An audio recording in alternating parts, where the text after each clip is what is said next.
Hello guys, may gusto pala ako share sa inyo. Experience ko sa Mindanao. Alam nyo ba na prayer ko lang dati na makapunta dito. Pero sa tagal ng panahon, kinalimutan ko na. Pero nakakatuwa ang Lord kasi sinagot niya yung prayer ko sa tamang panahon at nakapunta ako ng Mindanao. Yung first day namin dito, nilibot kami ni Pastor sa mga gandang places sa Jensan and outside the Jensan. Mapapawaw ko kasi ang ganda ng mga places. Pero yung main goal talaga namin dito is makapag-share ng word ni Lord at makapag-conduct ng outreach activity sa Balaa Tribe. At una namin ginawa dito is namili kami ng mga school supplies and mga gamit na gagamitin namin sa outreach activity. At yung first day namin, gabi sa church, nagkonda kami ng film showing. Kabataan, matanda, at bata pumunta talaga doon kasi excited sila manood ng isang palabas. At makikita mo doon na tuwan-tuwa sila at ready. Pero alam nyo ba yung movie na to is patungkol sa pagmamahal ng Diyos at nakakatuwa kasi interesado sila makinig. At sa second day namin, doon pa rin sa place na yun pero umaga na. At makikita nyo dito, yung church na yun is nasa loob siya ng MILF community. Nakakatuwa, no? May church sa loob ng MILF community. At yung pagkagawa namin ng program, nakaka-bless. At thank you Lord sa wisdom na binigay nyo sa amin. Na solid, na swak sa lahat na nandun. Na kabataan, bata, at matanda. At ang maganda pa is Balaa Tribe tsaka Muslim community merged to sa program na to. At nakakatuwa kasi sumasayaw sila at kumakanta. At yun nga, nagpamigay din kami ng mga school supplies na kailangan ng mga bata sa kanilang pag-aaral. At ang maganda pa dito, nag-showcase ang Balaa Tribe ng kanilang cultural dance. Nakaka-bless, no?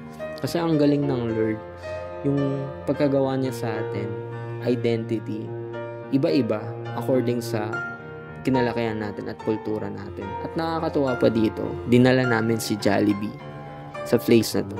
At di pa nila nakikita si Jollibee na mapunta doon sa place nila. At ito nga, dinala namin si Jollibee. At kala namin, bata lang ang matutuwa. Pero lahat natuwa. Kabataan, bata at matanda. At meron pa kami pakain na Jollibee sa kanila. Nakaka-bless lang. At nagbigay din kami ng mga solar panel. Nakakatuwa ang Lord na kumilos sa gantong mga program dahil inaabot niya yung mga taong mahal niya at pinapakita niya na mahal niya talaga ang tao at alam niya na kailangan ng tao ng Diyos.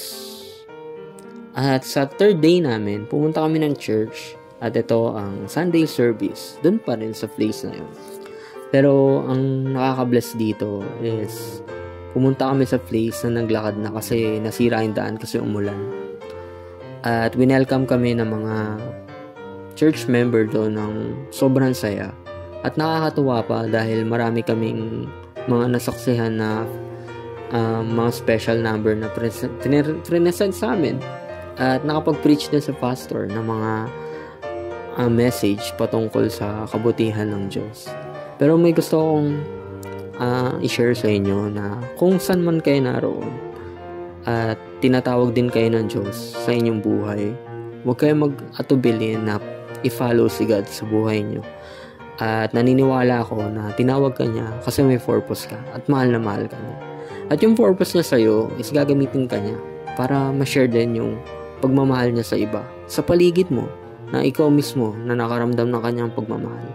At may plano siya sa'yo. At yung plano niya sa'yo is makapag-share din ng pagmamahal niya sa mga mahal mo sa buhay at mga community mo. Yun lang naman at God bless.